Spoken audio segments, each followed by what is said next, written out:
Bom, pessoal, então vamos fazer um exercício agora um pouquinho diferente do que a gente fez antes, só que exatamente com o mesmo conceito, da mesma forma, tudo igualzinho, tá? Conceitualmente falando, claro. Qual a diferença? Antes a gente estava trabalhando com seções retangulares, tá? Mais fácil do que seção retangular, só se for uma seção quadrada ou uma seção circular, tá? Só que então a partir disso vai começar a vir cada vez mais detalhes, pontinhos a mais e complicações, tá? Isso daqui é um exemplo. Então agora a gente tem uma viga que é um T deitado, sei lá o que é isso, tá? Parece um T deitado, um T fazendo breakdance aqui, beleza? Então o momento fletor de 400 Nm vezes metro está aplicado aqui. De novo, reparem que o momento não está paralelo a nenhum eixo principal de inércia, tá? Ele está aqui de revesgueio, está inclinado. Aplicado na viga conforme apresentado ao lado. Determine as tensões no ponto A, B e D. Perfeito. Como o exercício quer nesses pontos, vamos calcular esses pontos, não tem problema nenhum. Uma coisa que é importante, às vezes é muito bom quando a gente vai calcular esses exercícios, é a gente entender como que estão as tensões em todos os pontos, todos os cantos, tá? Isso dá um embasamento um pouquinho melhor para a gente calcular a posição da linha neutra. Não que não seja possível calcular a linha neutra sabendo 3 pontos. É possível. Com 3 pontos a gente já consegue definir a inclinação e a posição da linha neutra. Mas vamos lá. Vamos seguir exatamente como a gente estava fazendo antes. Boa, Vitor. Obrigado por avisar isso. Tem vários professores, eu não sei quais professores trabalham com isso, mas muitos gostam de trabalhar com unidades em Newton, milímetro, e já sai lá com uma resposta em MPa. Dá para você trabalhar com isso? Dá, não tem problema nenhum. Se você está acostumado com isso, pode seguir dessa maneira, tá? Eu acho melhor, eu particularmente, trazer tudo para a unidade internacional e depois fazer as conversões que vocês precisam, tá? Principalmente no dimensionamento. Pode ser que vocês achem uma certa dificuldade, por exemplo, no trabalho que eu passei para vocês, se vocês seguirem com essa ideia de milímetros e Newton. Se você compreende bem isso e quer seguir dessa forma, não tem problema, faz do jeito que você acha mais fácil, tá? Dica minha, pode tudo para sistema internacional, mas eu não cobro isso de forma alguma, tá? Eu cobro que vocês cheguem no resultado de alguma forma, desde que essa forma não seja cola, beleza? Por nada. Bom, então tá lá. A gente está com esse momento de 400 Nm vezes metro, com uma inclinação de 20 graus. A gente vai dividir isso daqui no momento em torno do eixo Z e no momento em torno do eixo Y. Quanto? Vamos calcular isso aí. Momento em torno do eixo Z vai ser o 400 Nm vezes metro vezes cosseno de 20.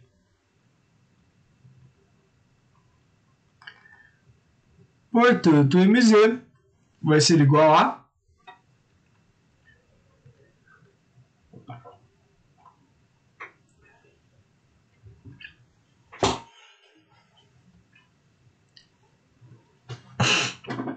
375,88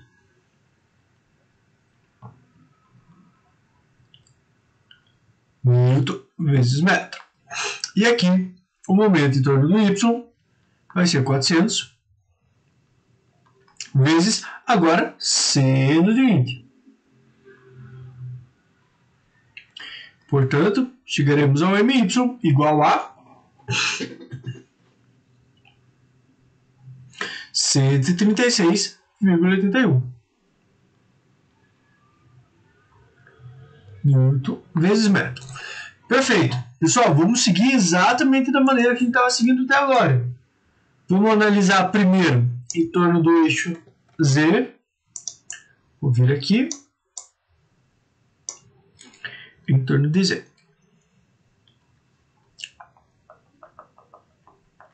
Em torno do eixo Z.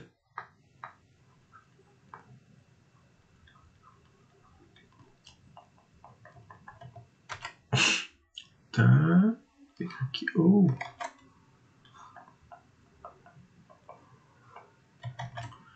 Não.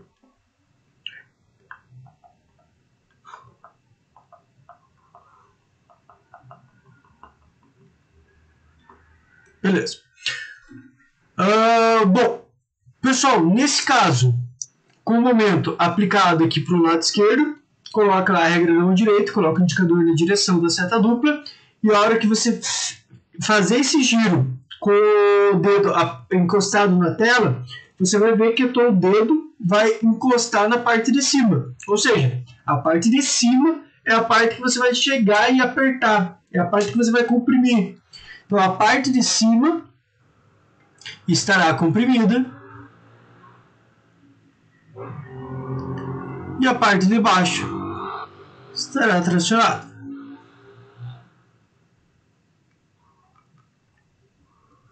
Perfeito. E as tensões? Igual. Tensão devido ao momento em Z vai ser o momento em torno do eixo Z, vezes a distância agora Y, dividido pela inércia aí em torno do eixo Z agora. Perfeito. Vamos lá. Momento em torno do Z a gente já tem. O Y é só verificar ponto a ponto que eu quero. O que vai ser um pouquinho mais chatinho. A inércia em torno do eixo Z. Inércia em torno do eixo Z. Para a gente fazer isso, vou pegar aqui a figura.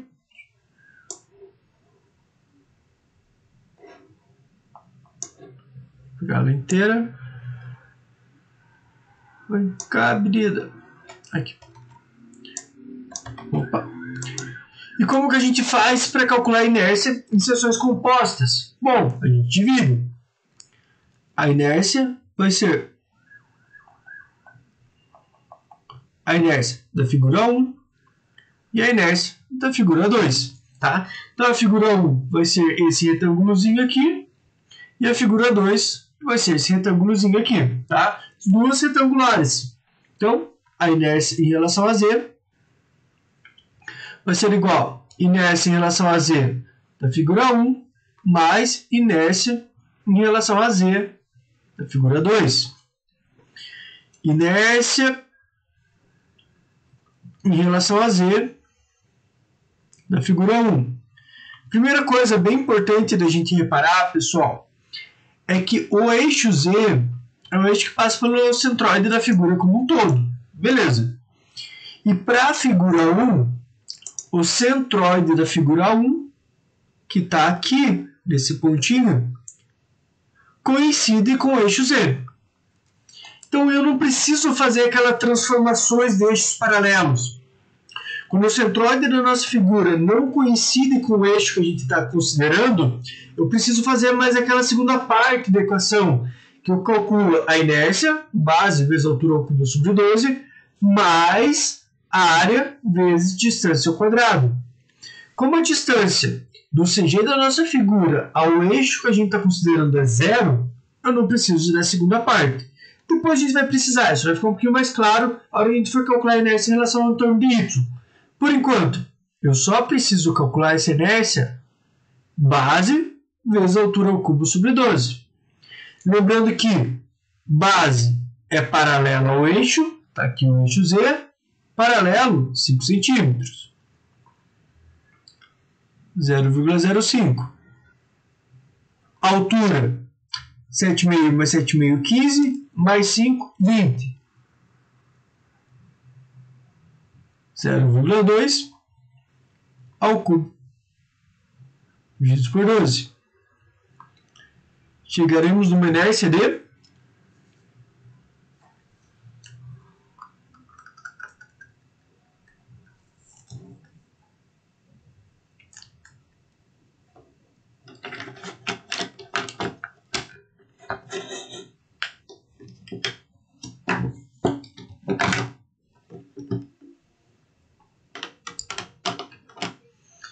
33,33 vezes 10 a menos 6. Valeu.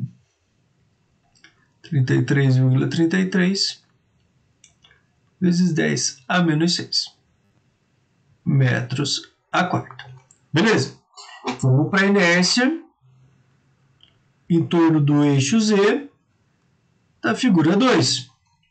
Base dela, 10 centímetros, 0,1, vezes altura, 5 centímetros, 0,05 ao cubo, divididos por 12.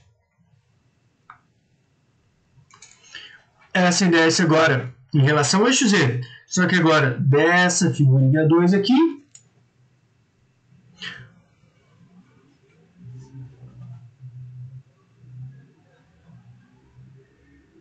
(1,04 vezes 10 a menos 6.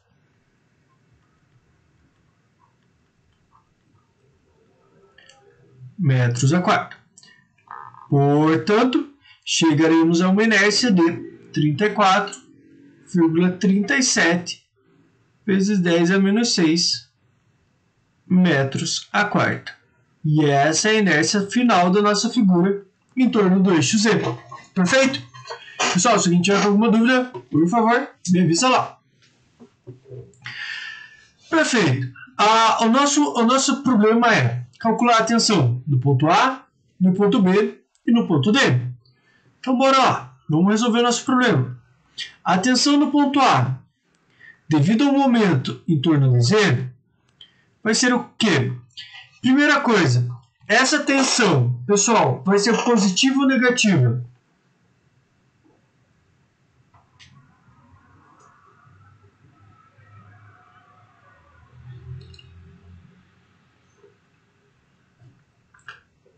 Boa. Negativa, tá? O ponto A está no lado comprimido da viga. Então, se ele está do lado comprimido, compressão, a gente fala matematicamente compressão com sinal de menos.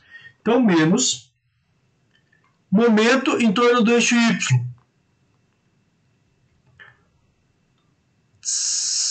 Em torno do eixo Z, perdão. 375,88. 375,88 vezes a distância do eixo Z até o ponto A. A distância é 2,5 cm. 0,025. Tudo isso dividido pela inércia que a gente acabou de calcular. 34,37 vezes 10 a menos 6. Chegaremos numa tensão de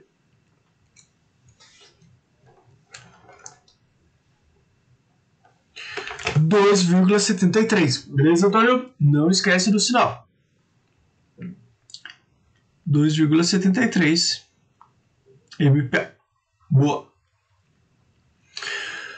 Pessoal, precisa calcular a tensão em B? Não precisa, tá? A tensão em B, ela está à mesma distância do eixo Z que o ponto A, tá? A única diferença é que uma é o oposto da outra. Então, a tensão em B vai ser o oposto da tensão em A. Tensão em B devido a Z vai ser o oposto da tensão em A devido ao momento em Z, que vai ser uma tração de 2,73 MPa. Agora, a tensão lá no pontinho D, aí sim, esse daqui vocês precisam calcular. Por quê? A tensão em D devido a Z, ela é uma tração, então ela é positiva. O momento continua igual,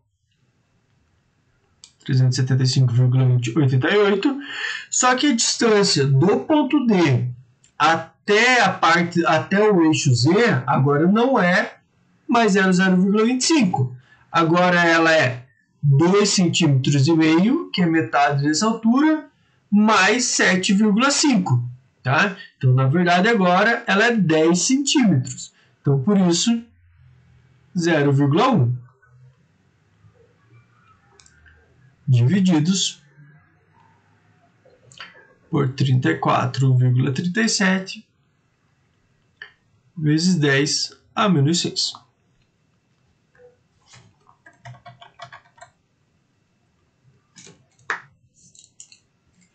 Com isso, chegaremos numa tensão de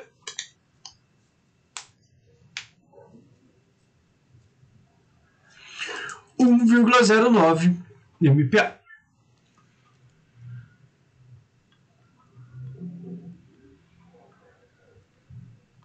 Perfeito. Então aqui, agora a gente já calculou todas as tensões geradas devido ao momento em relação ao eixo Z. Vamos lá calcular agora em relação ao eixo Y. Você vai ver que vai ter uma coisinha só que vai simplificar. Na verdade, duas coisinhas que vão simplificar. Então, em torno de Y. Em torno do eixo Y.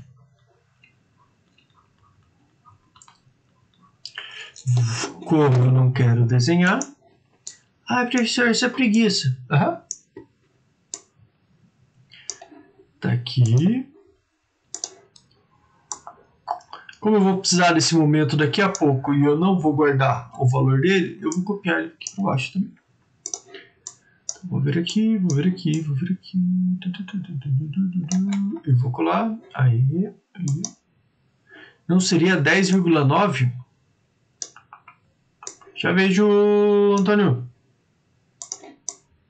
O resultado? Mais alguém aí? Eu acho que talvez sim. Porque, deixa eu comparar aí quanto que deu o anterior. O anterior deu 2,73. Isso tem que dar maior, né? Ana, só dá uma olhadinha pra mim. Mas aqui tem que dar maior, porque aqui é 0,25 e aqui é 4 vezes mais. Então 2,73 vezes 4, aqui tem que dar 10 mesmo. Beleza?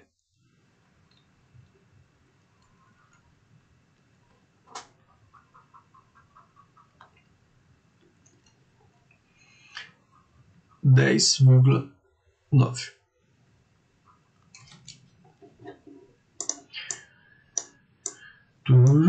Beleza. Então vamos aqui agora para o momento em torno do eixo Y. A gente vai ver que vai ter alguns detalhezinhos a mais que a gente vai ter que tomar um cuidado aqui.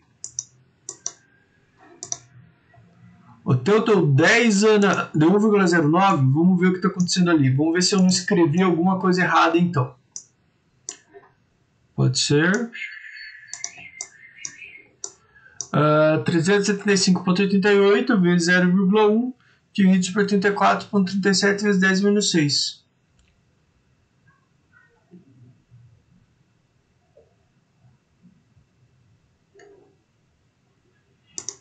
Então aqui está errado. Vamos ver. 375,88 vezes 0,1 dividido por 34,37 exponencial menos 6. 1,09. Então é 1,09 mesmo. Então aqui tem algum errinho. Vamos ver. 375,88 vezes 0,025 divididos por 34,37 exponencial a menos 6. Aqui é 0,27 MPa. Então o erro está aqui e não lá embaixo. Então desculpa aí.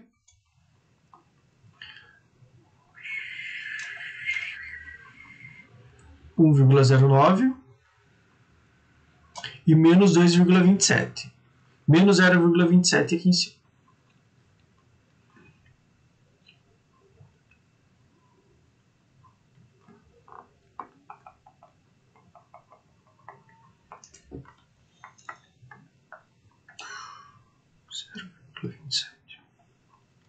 Beleza. Resolvido. Bora pra frente. Bom, aqui de novo. Eu tenho um momento em Y, tá? Se a gente colocar lá a regra da mão direita, colocar o dedo indicador na direção do MY e aplicar esse giro, a gente vai ver que o nosso dedo vai começar a apertar aqui do lado direito. É o lado que ele vai comprimir. Então daqui, à direita, todo comprimido. E para cá, tudo tracionado. Perfeito. Compressão e tração. Lembrando que para a gente calcular a tensão devido ao momento em Y, a gente vai pegar o momento em Y, multiplicar pela distância, agora em relação a Z, e dividir pela inércia em relação ao eixo Y. E é aqui que tem um pequeno probleminha. que é o quê?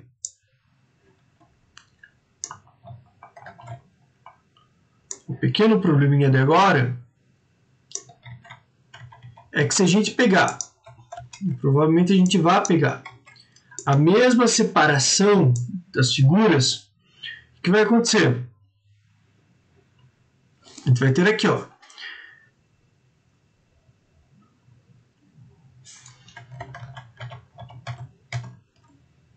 Deixa eu diminuir aqui. Figura 1 vai ser esse retângulo. E figura 2 vai ser esse daqui. Só que reparem que o CG da figura 1 está aqui. O CG da figura 2 está aqui. Beleza? Qual é o problema disso? Pessoal, o problema é que agora eu tenho um ΔZ aqui, ó. ΔZ1, que é a distância em Z do CG da figura 1 até o eixo Y. E eu também tenho um ΔZ da figura 2. Tá? Então, o que acontece? A hora que eu calcular a inércia da figura 1 e da figura 2, eu tenho que calcular a inércia em relação a esse eixo. Tá? É difícil? Não. É só uma correçãozinha da inércia. A gente vai tirar isso aqui de letra. Então, bora lá. Só para a gente lembrar.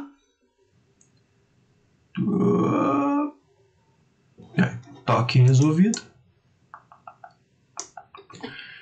Inércia, então, em relação ao eixo Y, mantém a regra.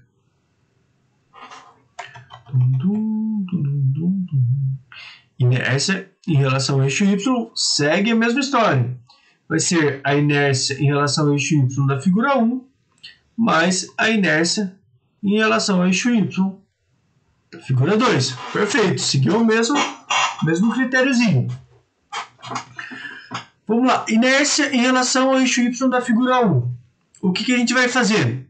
A gente, primeiro, calcula aquela inércia básica, aquela inércia em relação ao centroide. Base vezes a altura ao cubo sobre 12. Lembrando que a base é a base paralela ao eixo que eu estou analisando. Se eu estou analisando o eixo Y, a base da figura 1 vai ser essa altura aqui total. Vai ser 7,5 mais 5 mais 7,5, ou seja, 20 centímetros. Base vezes a altura perpendicular ao eixo, altura 0,05, ao cubo sobre 12. Se fosse para a gente calcular simplesmente a inércia da figura 1 em relação ao eixo que passa pelo centroide dela, a gente já teria terminado. Só que não é só isso. A gente precisa agora... Eita, peraí. Eita. Calma aí.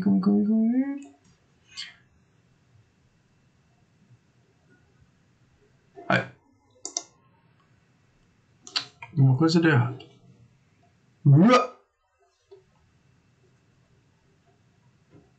Apagar.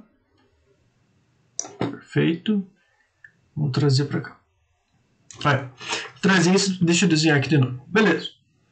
Só que como que a gente faz essa correção agora? Como que a gente pega a inércia calculada em relação ao centroide da figura e traz para um outro eixo? A gente faz mais a área dessa figura, 0,02 vezes 0,05. Isso daqui é a área dela, vezes aquela distanciazinha, aquele ΔZ ao quadrado. Quanto vale esse ΔZ? Se isso daqui tem 5 centímetros, vale 2,5 cm. A distância do CG da figura 1 até o eixo Y. 2,5 cm. 0,025 ao quadrado. Beleza? Isso daqui é o ΔZ1. Agora sim, a gente tem a inércia em relação ao eixo Y só da figura 1. Quanto que dá isso aqui?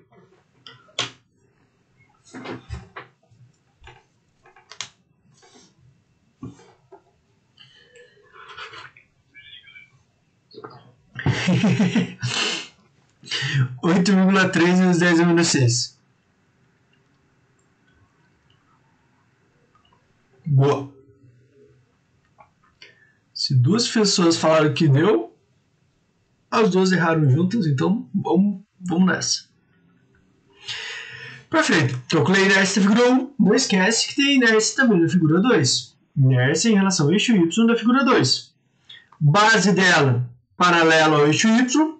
Se aqui está o eixo Y, a base é de 5 centímetros. 0,05 vezes a altura dela, 10 centímetros. 0,1 ao cubo dividido por 12.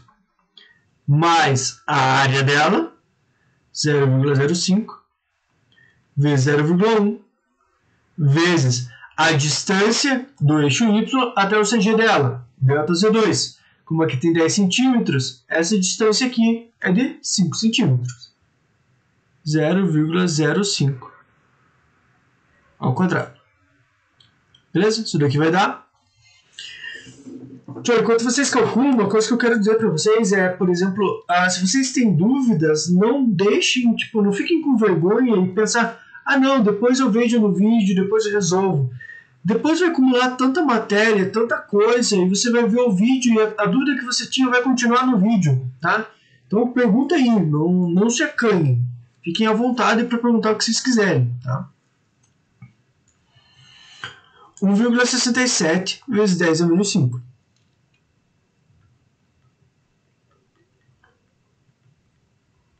Metros a quarto. Beleza? Somando os dois, então, a gente vai ter 84,67. Isso?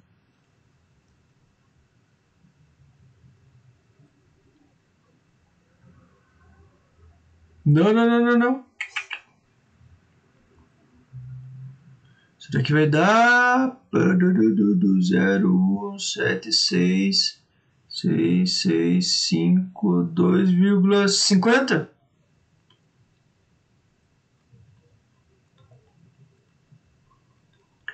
Vezes 10 a menos 5 metros a quarto. Perfeito.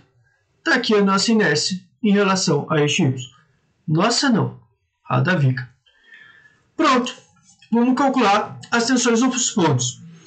Pessoal, olha lá. A tensão no ponto A e a tensão no ponto B são iguais, estão à mesma distância do eixo, tá? E as duas estão comprimidas. Então, a gente tem que a tensão do ponto A devido a Y é igual à tensão em B devido a Y, que é negativo, menos momento, 136,81 menos 136,81 vezes a distância do eixo até o ponto, 10 centímetros, 0,1 metros, divididos pela inércia, 2,5 vezes 10 a menos 5. Com isso, chegaremos numa tensão de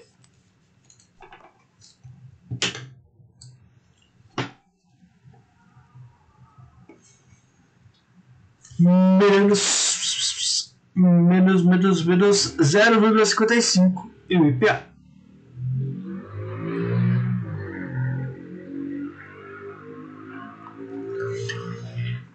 Pessoal, de cabeça, tá? Todo mundo tenta olhar para essa resposta e tentar ver esse problema. Qual é a tensão no ponto D devido a MY? Pessoal, sejam bem sinceros se vocês não veem que a tensão no ponto D é nula, tá? Se o momento está sendo aplicado em torno do eixo Y, significa que eu tenho um caso de flexão simples, tá? O eixo em torno do qual eu aplico o momento é a linha neutra desse momento, perfeito? Então, se eu estou aplicando MY, o eixo Y é a linha neutra, ou seja, a tensão desses pontos são nula. Como o D está sobre o eixo, a tensão em D é nula. Tensão. Claro para todo mundo? Igual a zero. Fechou. Então agora, resultado final.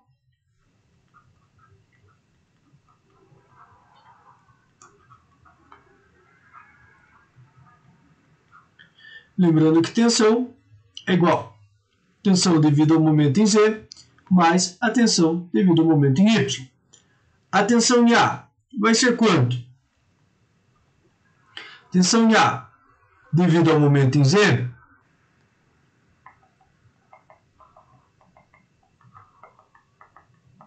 aqui, menos 0,7 MPa. Menos 0,27. E a tensão devido ao momento em Y, em A, menos 0,55. Mais menos 0,55. Está aqui. Tensão em B vai ser igual. Elas são iguais, só com os sinais contrários. Então, aqui, 0,27 mais tensão em B devido ao momento em Y, aquelas são iguais, menos 0,55. Tensão em D. Tensão em D devido ao momento em Z, 1,09. Tá? Mais tensão em D devido ao momento em Y, a gente viu que era zero. Chegaremos então a valores de...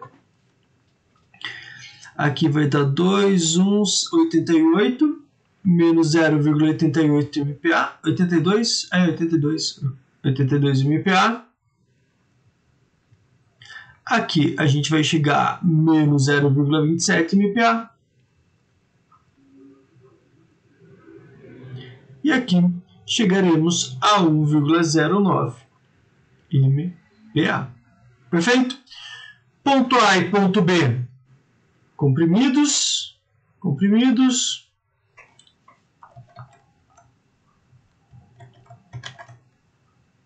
E ponto D, tracionados. Perfeito? Tracionado, dois pontos. Pessoal, e assim então a gente resolve esse exercício. A gente calculou qual é a tensão real agindo no ponto A, no ponto B e no ponto D, devido àquele momento inclinado. Perfeito? Decompomos o momento, verificamos os efeitos para cada uma da decomposição e depois a gente soma o resultado de cada um deles e obtém o resultado final dessa viga. Beleza? Deixa eu parar o vídeo aqui.